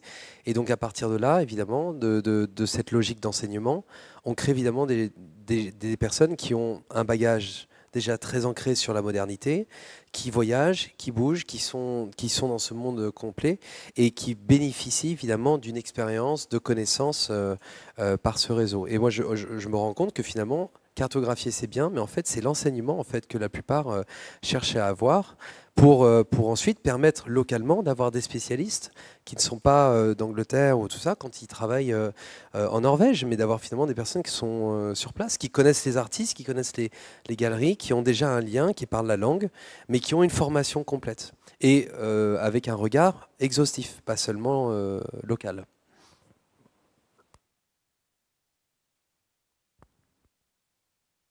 D'ailleurs, je voulais rebondir sur ce que tu disais Yannick, et même avec toi Isabelle, c'est le lien avec les jeunes générations. Je l'ai vu et c'était stupéfiant, c'est au Bourse Riga Museum de Riga. Quand on a été accueilli par Christine Miller, qui est responsable de notre communication, elle a fait une exposition sur l'Inde. Et elle m'expliquait que finalement, en Lettonie, 1 600 000 habitants, 1 million dans la ville, la plus importante communauté asiatique, elle est indienne. Voilà. Donc forcément, elle a construit évidemment une exposition pour attirer cette diaspora. Et c'était comment vivre dans une maison indienne. Ça a été évidemment très intéressant puisqu'il y avait une partie d'ailleurs je dirais de poupées articulées que l'on retrouve, de marionnettes pardon, que l'on trouve nulle part ailleurs, qui sont des donations très récentes, d'ailleurs qui viennent de collectionneurs locaux et qui veulent donner sur place, comme ça a été de Francesco Capello au Portugal, qui est quelqu'un d'extrêmement fortuné, mais qui donne sur place pour évidemment faire vivre localement évidemment la culture. Et à partir de là, la diaspora est venue. Alors il y en a qui ont critiqué, ils se disent oui, mais c'est pas exactement comme ça qu'on vit. Puis nous on est plutôt du Kerala, alors c'est pas comme ça. Mais finalement ça a marché. Ils ont eu des jeunes partout. Et je finirai par un exemple récent à Paris avec la Maison de la Culture du Japon. Ils avaient fait une exposition sur Goldorak. Moi, j'avais trouvé ça génial, parce que sur Goldorak, il disait, c'était pour l'année dernière au Printemps asiatique, il dit, l'avantage, c'est qu'on a eu les parents qui sont venus avec leurs enfants. Ils ont expliqué, voilà comment c'était pour notre génération. Et finalement, c'est toujours cet aller-retour pour que finalement on a l'impression que quand on parle du Mont Khmer ou de la Chine ancienne ou de la Corée, c'est pas du passé. C'est finalement ça fait partie simplement d'une actualité constamment en cours, mais qu'il faut moderniser. C'est notre rôle à tous de toute façon. Je vous propose, vous aussi, de donner vos avis sur comment envisager ces nouvelles donnes pour les musées, ou si vous avez des questions aussi sur les points. Vous voyez que les sujets seront riches. On est parti des démarches de collectionneurs qui ont été reprises par l'État pour en arriver maintenant à celle de se dire comment mieux partager cette histoire culturelle. Je ne vous refais pas tout le débat, mais c'est juste pour voir parmi vous qui... Jean-Baptiste, hop, je monte. Merci. Yannick soulignait tout à l'heure qu'on vit une période de simplification, malheureusement constante. Et il y a quelque chose qui me frappe. Vous parliez de Coy tout à l'heure, je parlais justement à sa fondatrice il y a quelque temps. Et je vois que dans nos domaines, on vit tous aujourd'hui une sorte de révolution. On est sorti de l'orientalisme. Et donc, on est nous, dans une révolution de la nuance. On réécrit l'histoire de manière plus nuancée. On construit les politiques de nos musées de manière plus nuancée. Donc, la nuance, c'est ce qui va nous caractériser de plus en plus. Alors que quand on voit le discours médiatique sur l'Asie, c'est-à-dire la grosse artillerie, on regarde une pub à la télé, on voit un film, on est confronté à une constance des stéréotypes orientalistes. Et comment est-ce que, et je le pose vraiment de manière très ouverte et j'ai pas de solution à ça, comment est-ce qu'on lutte contre ça? Parce que finalement, on est une petite poignée à porter de la nuance et une forme de délicatesse dans ces thématiques. La thématique de l'identité est une thématique qui appelle une forme de délicatesse. Comment est-ce qu'on lutte contre une artillerie aussi puissante que le bombardement télévisuel, cinématographique de clichés qu'on a déjà déconstruits scientifiquement depuis 70 ans?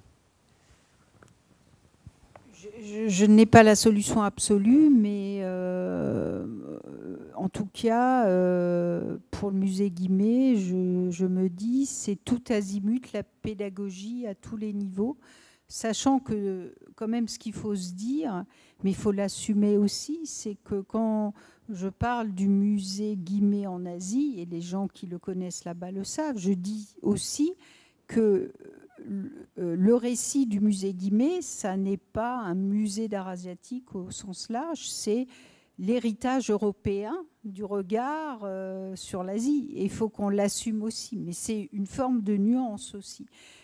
Donc, comment apporter de la nuance? Enfin, la question serait même plus large que pour l'art asiatique, mais on va se dire, essayons déjà à notre niveau. Et c'est peut-être utopique, mais en tout cas, je me dis, le musée Guimet, enfin les musées ont aussi été créés pour être des lieux d'éducation. Donc en France, on a la chance d'avoir une grande armée qui s'appelle l'éducation nationale. Donc j'ai commencé dès mon arrivée à mettre en place un partenariat avec ce ministère que je connais bien pour certaines vies antérieures là-bas et à travers le Louvre. Et on va lancer une opération nationale entre le musée Guimet, le ministère de la Culture et le ministère de l'Éducation nationale pour être présent pas simplement à Paris mais partout en région, et commencer par un dispositif qu'on est en train de mettre au point, qui j'espère sera opérationnel à la rentrée 24, mais où on essaiera d'être partout en même temps, et de commencer à apporter ces nuances sur qu'est-ce que l'art asiatique, qu'est-ce qu'on raconte de l'Asie, de faire ces passerelles entre le présent et le passé, de raconter, d'assumer aussi sans culpabilité le passé. Enfin, donc l'arme pour moi, pour l'instant, c'est l'éducation nationale, qui mène déjà ce combat de la nuance sur d'autres fronts, je dirais.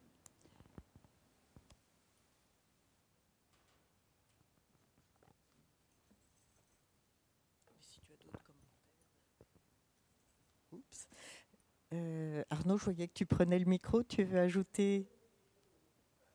Oui. Attendez. Vous avez le micro. Comme je suis une vieille dame et que je suis amie du musée Guimet depuis très longtemps, moi je reconnais que je ne vais pas au musée Guimet pour voir de l'art contemporain chinois, parce que c'est à ce moment-là, je vais voir Ai Weiwei, je vais voir des gens comme ça. Et j'ai été d'ailleurs visiter, mais comme je ne parle pas chinois, contrairement à monsieur, j'ai été visiter avec les amis du musée Guimet d'ailleurs l'atelier de l'artiste qui vivait à Berlin, qui s'appelle Jean, je ne sais pas quoi, là, qui est très sympathique. D'ailleurs, c'était très sympathique. Enfin, je ne peux pas dire que je tombais évanouie. Je préfère aller voir la tête de Javaria Manset, excusez-moi. Donc, moi, je veux bien que pour les jeunes, vous pensiez que vous allez attirer les jeunes parce que vous allez mettre de l'art contemporain asiatique. Gardez quand même le fond de vos collections, parce qu'on va plus pour voir l'Afghanistan, Hiroshige ou les fresques de la route de la soie. Alors, modération quand même, parce que tous les musées mettent de l'art nouveau. Mais attendez, je prends Laurence Descartes à Orsay. Bon, maintenant, elle a pris le type avec elle au Louvre. On n'avait d'ailleurs pas attendu pour mettre de l'art contemporain au Louvre. Et puis, bon, là, je sors de la conférence sur l'exposition Capodimonte, etc. Bon, chacun a sa spécialité, mais il y a de très belles œuvres d'art contemporain, mais je ne suis pas sûre que le musée Guimet, vous choisissiez forcément les meilleurs. Et quand on va à la Rotonde, il n'y a jamais un chat. Quand on va là-haut, il n'y a jamais un chat dans vos expositions d'art contemporain. Donc, calmos. Alors, plusieurs réponses à ça, et merci de votre sincérité. C'est comme ça qu'on avance. Je vous rassure, déjà, je ne vais pas vider le musée pour mettre que de l'art contemporain. Voilà. Il en faut pour tout le monde. La question de l'art contemporain au musée était déjà présente, au musée au sens générique du terme, était déjà présente au XIXe siècle, donc ce n'est pas une nouvelle question. Donc voilà, il en faut pour tout le monde. Après, sur le choix de ce qu'on y montre, comment on le montre et où on le montre, comme je vous le disais, et à vous d'en juger dans quelques temps, on va aller vers de nouvelles solutions que la question des cartes blanches au 4e étage. Après, personnellement, j'aime beaucoup Park Dong-soo et son installation actuelle au 4e étage. Mais moi, mon enjeu, c'est pas faire plaisir à 50 personnes.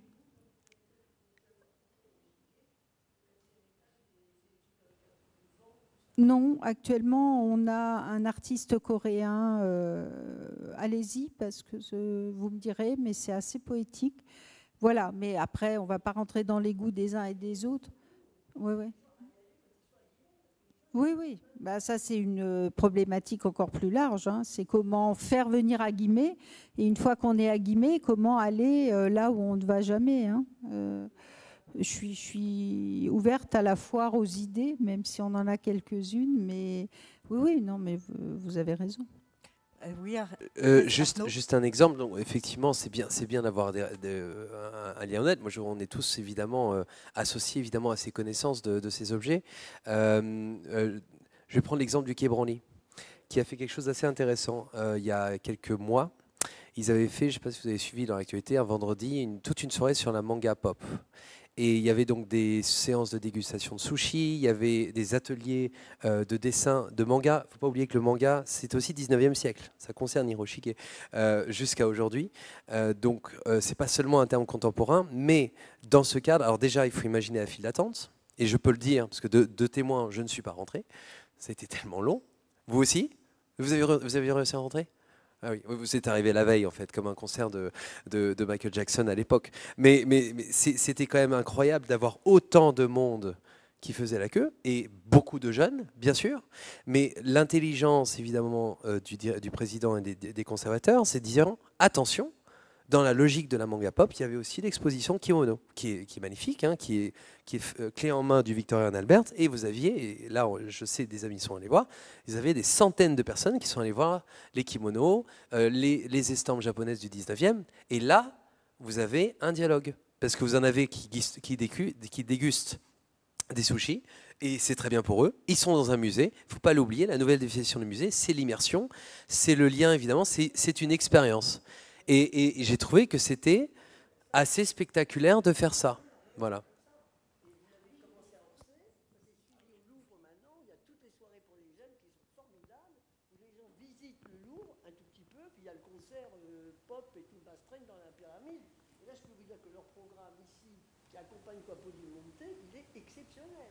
Et là, vous avez énormément de gens qui n'ont jamais mis les pieds au musée du Louvre. On est rencontré, il y a eu l'exposition dans les chambres. C'était extraordinaire. Ça, moi, je pense que c'est pas mal pour attirer les jeunes. Gratis. Il s'agit des étés du Louvre. Alors, je peux vous dire qu'on y travaille et pour ça, on constitue une équipe dédiée à ça. Donc, on a recruté une nouvelle directrice de la programmation culturelle et on est en train de recruter... Ouais. Et puis, on va recruter un responsable de l'auditorium et on se donne rendez-vous dans 1 an.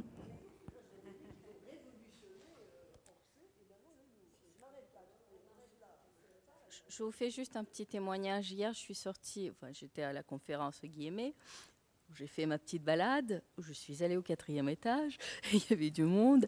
Et hier, en sortant, j'ai vu un jeune qui était accompagné de sa grand-sœur ou une copine qui était plus âgée, et qui, en sortant, qui disait « Ah, mais je ne le connaissais absolument pas, ce musée, mais il est génial, je vais y aller à plusieurs fois, etc. » Donc, c'est qu'il y a la magie du musée, il y a la magie du Guillemet.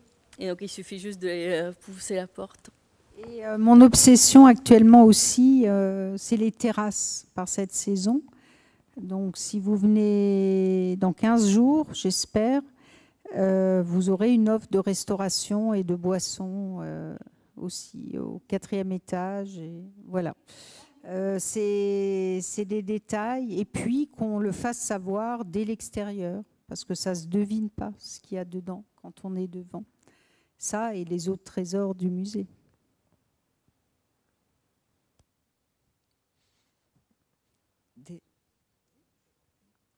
Oui, bonsoir. Moi, je suis architecte et je me souviens avoir visité le musée Guimet pendant mes études et donc rénové par Gaudin. Je pense que ça doit être difficile quand on est directeur d'un musée de se poser la question des programmations et de la scénographie et de la façon dont on doit éclairer les œuvres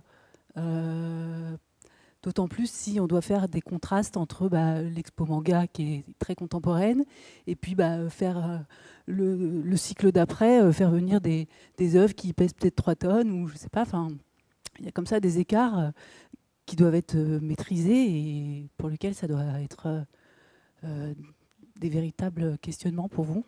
Et peut-être vous avez des éléments de réponse. En tout cas, nous, on est là pour vous les poser.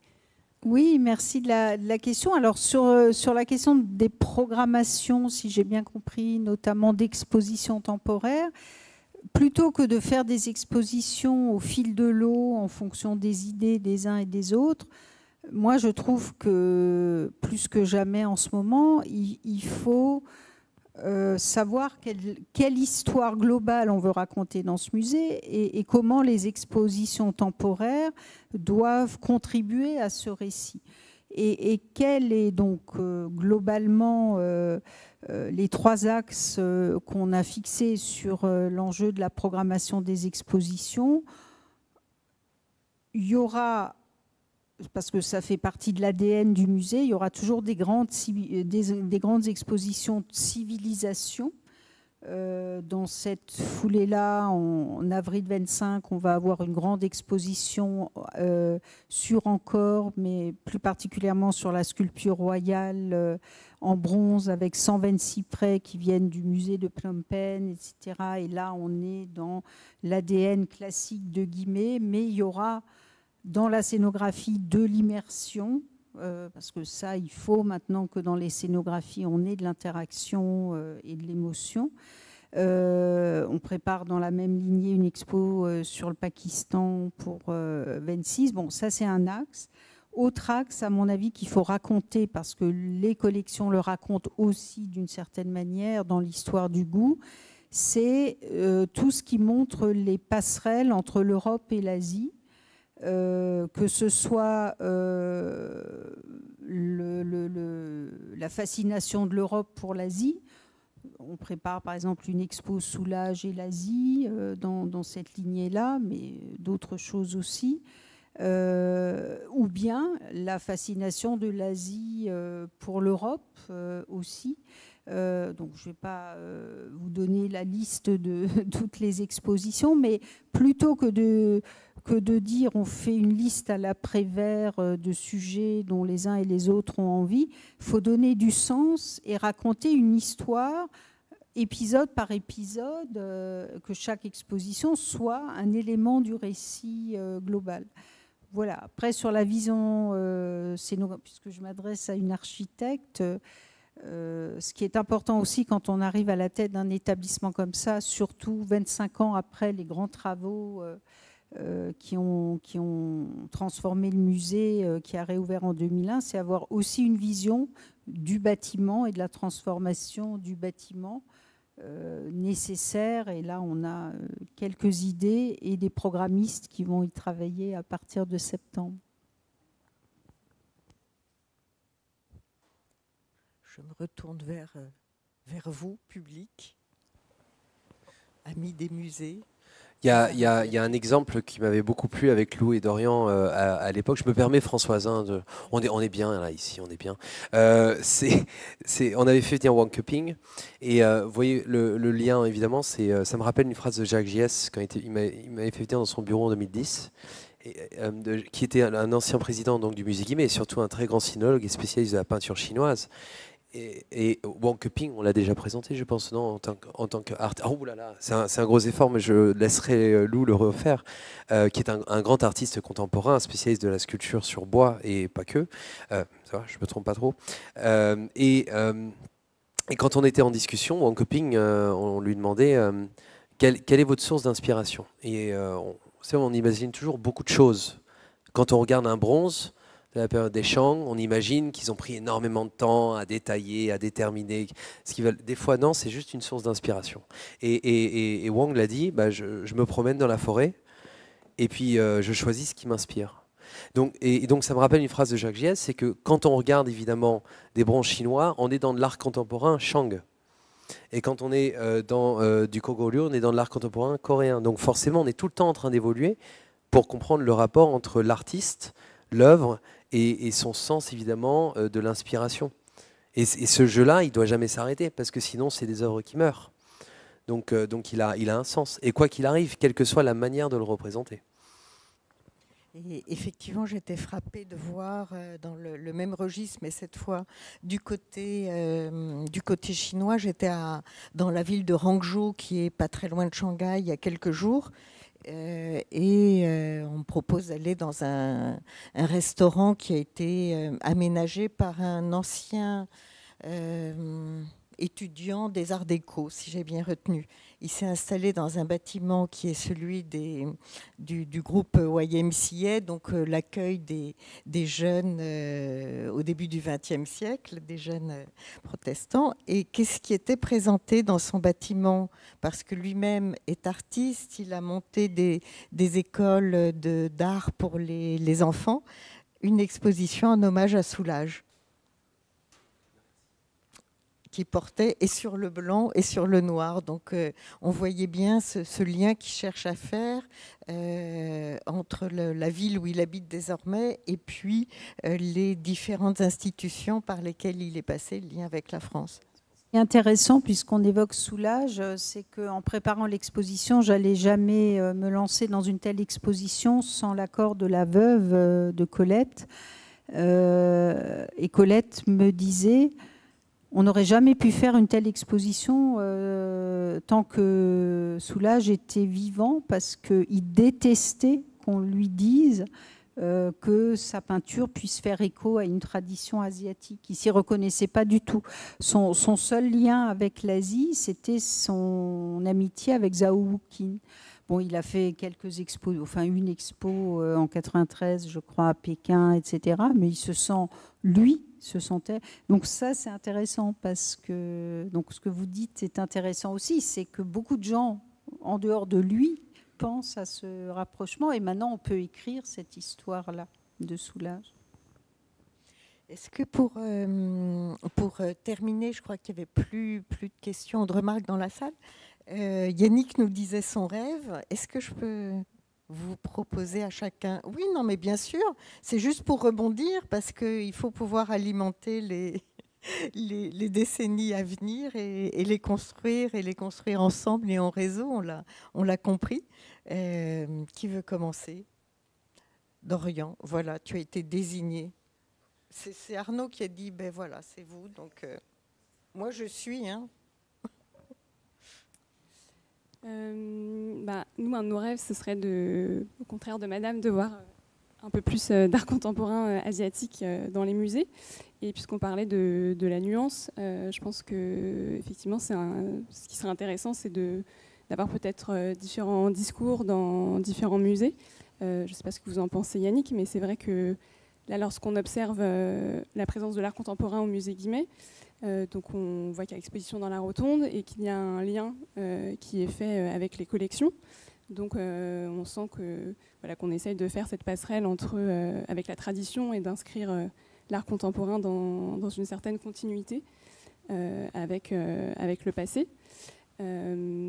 Mais on se demandait dans des musées qui sont spécialisés en art contemporain, comme le Centre Pompidou par exemple, qui eux vont présenter des artistes originaires d'Asie ou de la diaspora asiatique, eux vont avoir peut-être d'autres questionnements dans leur sélection d'artistes.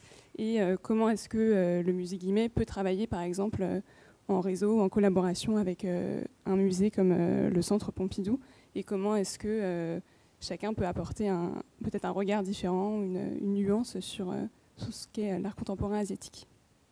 Mais la réponse, elle est assez claire. Dans les années qui viennent, vous le savez sans doute, le Centre Pompidou va fermer pour des travaux pendant plus de 5 ans l'année prochaine. Et donc, le président du Centre Pompidou me dit, voilà, tu as ta place à jouer dans les 5-6 ans qui viennent.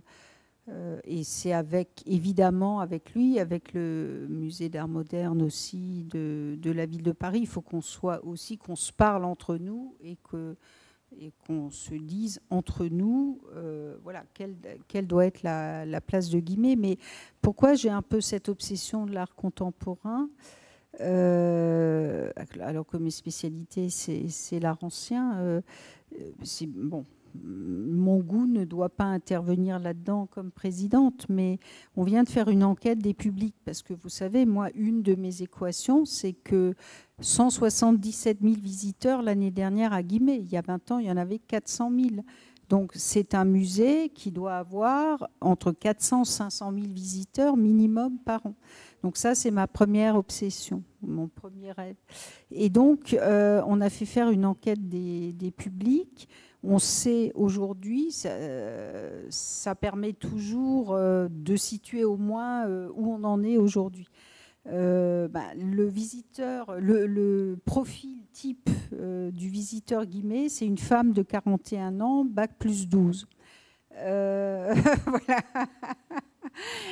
Bon, mais elle a sa place. Hein. Moi, je la veux toujours au musée Guimet, la femme de 41 ans, bac plus 12. Mais je trouve, si moi je me suis engagée dans les musées il y a plus de 30 ans, c'est aussi dans ce fameux enjeu de la démocratisation culturelle à laquelle je crois toujours, ou je veux croire. Voilà, donc les jeunes, c'est notre avenir, enfin, et c'est notre responsabilité. À un moment où l'accélération de l'histoire fait que l'Asie, qu'on le veuille ou non, va être au centre du monde, il faut que ces jeunes puissent aussi avoir des clés de compréhension et pour les faire rentrer vers les profondeurs d'un héritage civilisationnel, il faut commencer par les prendre là où ils sont dans le présent. Et l'art contemporain est une manière, pas que, je crois beaucoup à la pop culture aussi qui les fascine. Voilà, enfin, bon, pour répondre, donc avec Beaubourg, le dialogue va être facile. Ouais. Isabelle. Moi, je dirais que pour l'école, puisque je ne vais pas pouvoir vous parler d'ambition pour des musées, mais l'école, plus que centenaire, a su se renouveler constamment, relever des défis avec son départ d'Indochine, son ouverture des années 60 d'autres centres partout en Asie, l'Inde, l'Indonésie, la Corée, la Chine, le Japon. Donc ce que je souhaite, c'est d'être capable de se renouveler et d'être toujours aussi active en Asie et de mener avec toujours autant de succès des partenariats avec nos homologues en Asie. Il y en a plusieurs. Alors, il y en a que je ne peux pas parler. Bon, donc, il y en a deux. Il y a quand même un désir d'archéologue. Je me permets de faire celui-là parce qu'avant le Covid, j'étais dans le nord-ouest chinois et je passais mon temps sur le terrain. Et comme l'a rappelé Alain Toth à la soutenance de 16, Arnaud, vous êtes un homme de terrain. Et oui, c'est vrai que je suis très heureux sur le terrain. Mais en fait, le terrain, ça veut tout et rien dire. Ça peut être un musée, ça peut être un lieu. Mais on a découvert un site archéologique et puis je sais qu'à cet endroit-là, il y a 40 000 documents qui nous attendent sous terre. Donc j'ai eu un peu ce rêve à la Paul Pellieu en disant on va peut-être revenir dessus. Mais c'est peut-être un rêve qui se fera jamais. Et finalement, c'est peut-être pas le mien. Je dirais que, puisqu'on est quand même aussi dans le cadre du printemps asiatique, je donnerais une vision pour 2024. À ce stade, la programmation, elle est très bien. Elle touche à peu près tous les secteurs des arts asiatiques. Mais l'année prochaine, et j'ai déjà une équipe qui est constituée, est de réfléchir à un festival d'Asie et de mettre l'Asie dans la rue. C'est-à-dire en fait de réfléchir évidemment à la gastronomie, de réfléchir au lancer de lanternes en Corée, je veux dire, de illuminer les immeubles, pourquoi pas, et les bâtiments par des lieux et lumières. On peut travailler avec l'atelier des lumières, faire finalement quelque chose de très, très immersif, très numérisé aussi, très festif. Moi, j'ai pas peur d'avoir une soirée concert K-pop. J'aime bien. J'ai eu 4 étudiants qui ont fait des mémoires dessus, donc je connais très bien la K-pop maintenant. Enfin, je suis incapable de reconnaître un nom. Donc, je pense que il faut continuer dans le printemps, parce que le printemps asiatique, ça représente finalement aussi toutes les institutions avec qui on travaille, mais qui ont eux aussi envie, on l'a entendu, comme tu disais Yannick, on a envie d'aller plus loin. Et donc le printemps doit servir à ça. C'est un tremplin d'amener, outre le mécénat, toutes les générations de personnes. Eh bien, un grand merci à double titre, Arnaud. D'une part, parce que tu as amené dans cette vénérable institution la Cité de l'Architecture et du Patrimoine, qui a à peu près le même âge que les FEO et le musée Guimet, peut-être une population qui aura envie d'aller voir ces collections anciennes, je vous le souhaite. Et puis un grand merci aussi parce que tu nous as permis d'avoir cet échange dont je sais déjà combien il est riche pour les uns et les autres de sources de discussions futures. Et puis ça vous laisse aussi le temps d'aller regarder les très belles publications de l'École française d'Extrême-Orient. Vous allez voir que les sujets vont de la céramique au regard vers l'autre. Enfin voilà, je vous laisse les découvrir et bien sûr la collection photographique. Donc un grand merci Arnaud, Isabelle, Yannick, Lou et Dorian. C'était notre dernier rendez-vous Chine avant l'été. Donc les prochains seront à l'automne. Vous voyez, il commence déjà à faire chaud dans la salle. Ça va être pire après. Donc on profite de ce bon temps. Un grand merci à vous. Et bien sûr, vous pouvez retrouver cet échange dans quelques temps. La captation a été faite par Mathieu, que je remercie encore. Et vous pourrez la retrouver sur la chaîne YouTube de la Cité ou sur celle de nos partenaires avec lesquels on la partagera. Voilà. Merci à vous, merci à Émilie pour toute la préparation.